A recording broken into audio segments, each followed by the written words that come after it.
Hello learners.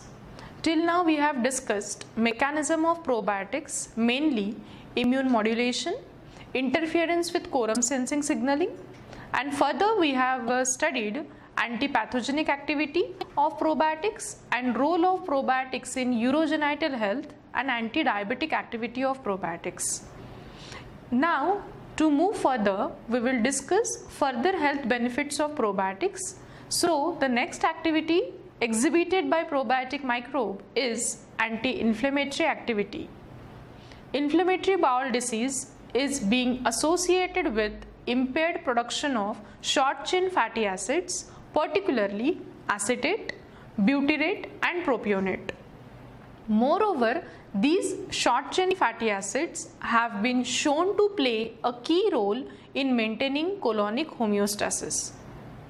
Probiotics also possess anti-inflammatory effects and improve the propulsive colonic function.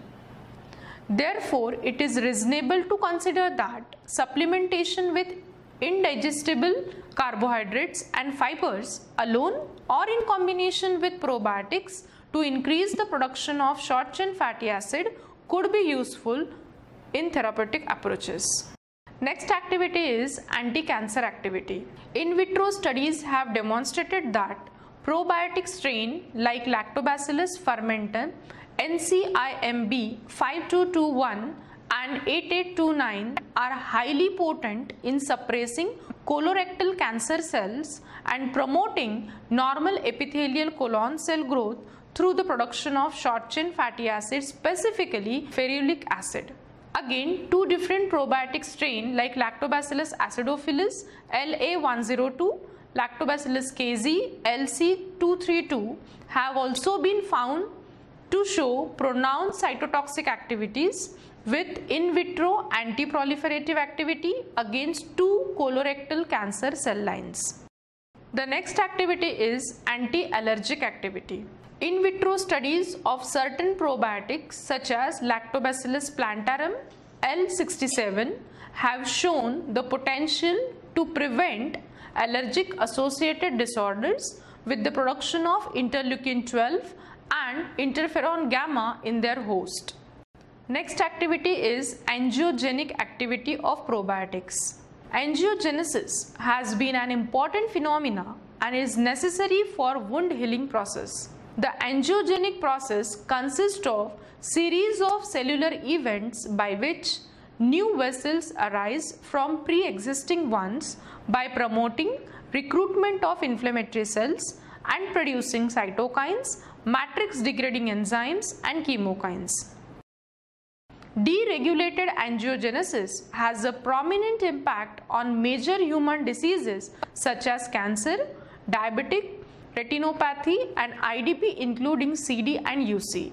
Non-pathogenic probiotic yeast like Saccharomyces boulardii has been reported to protect against intestinal injury and inflammation. The potential mechanisms of probiotics in angiogenesis process may include alteration of inflammatory cytokine profiles, downregulation of pro-inflammatory cascades, or induction of regulatory mechanism in a strain-specific manner, epithelial barrier function enhancement, visceral hypersensitivity reduction, spinal afferent traffic and stress response. Probiotics plays a significant role in inducing intestinal angiogenesis by vascular endothelial growth factor receptor signaling that in turn regulates acute and chronic inflammation in intestinal mucosal tissue caused by progression of inflammatory bowel disease. The last activity is nothing but the effect of probiotics on brain and central nervous system. The colonization of microbiota in gastrointestinal tract is well associated with both gastrointestinal system and gastrointestinal diseases. The microbiota gut-brain axis is an interactive bidirectional communication established by the exchange of regulatory signals between GI tract and central nervous system. The effect of probiotic on CNS has been mainly studied in clinical trials where it has been evident that gut microbiota influence human brain development function. In children with autism spectrum disorder, a daily dose of Lactobacillus plantarum led to an improvement in their school records and attitude towards food. A decrease in anxiety symptoms by administration of Lactobacillus casei strain to the patient suffering from chronic fatigue syndrome is observed. However, despite an increase in Lactobacillus and Bifidobacteria levels, the bowel function were not studied. Hence, it is feasible that the reduced anxiety was due to improved bowel function. The last criteria and the last property of probiotic is anti-obesity activity.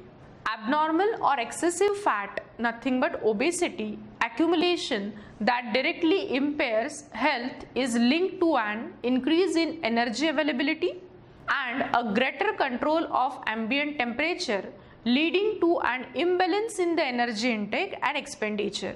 Probiotic strain like Lactobacillus gasseri have shown properties of inhibiting the increase in adipocyte tissues that are the main source of leptin and adiponectin tissue, and thereby limiting leptin secretion. Other probiotic microbes such as Lactobacillus casei, Lactobacillus acidophilus and Bifidobacterium longum have also been reported to have hypercholesterolemic effect. Apart from previously explained effects, probiotics are also used in treatment and prevention of various medical conditions like antibiotic associated diarrhea, probiotics and Clostridium difficile infection, probiotics and Helicobacter pylori infection, probiotics and acute pancreatitis, probiotics and necrotizing enterocolitis, probiotics and multi-organ dysfunction syndrome, probiotics and ventilator associated pneumonia. So friends, in this module we have seen anti-inflammatory activity, anti-cancer activity, anti-allergic activity, anti-angiogenesis activity of probiotics, effect of probiotics on brain and central nervous system. Along with that, we have seen anti-obesity effect of probiotics. Apart from that, we have also seen in brief probiotics which are also used in treatment and prevention of various medical conditions like antibiotic associated diarrhea, Clostridium difficile infection, Helicobacter pylori infection, acute pancreatitis, necrotizing enterocolitis infection, multi-organ dysfunction syndrome and ventilator associated pneumonia. To summarize this module, we have focused on basic mechanisms of action of probiotics, namely enhancement of epithelial barrier, increased adhesion to intestinal mucosa, inhibition of pathogen adhesion, competitive exclusion of pathogenic microorganisms, production of antimicrobial substances, modulation of immune system.